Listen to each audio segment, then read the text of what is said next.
fost odată un moș și o babă. Într-o zi moșneagul o rugă pe babă să facă un guloaș. Dar baba nu avea făină. Până la urmă, adună cu greu 2 pumni de făină de pe fundul lăzii.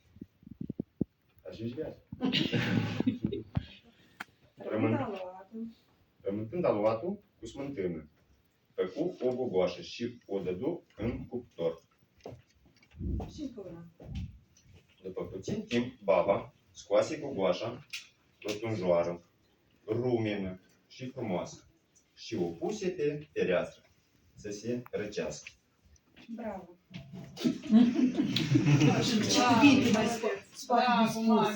Bravo! Mă bucur, ai citit corect, fără greșeli, trebuie să stărui, poți mai mult. Eu am stăruit.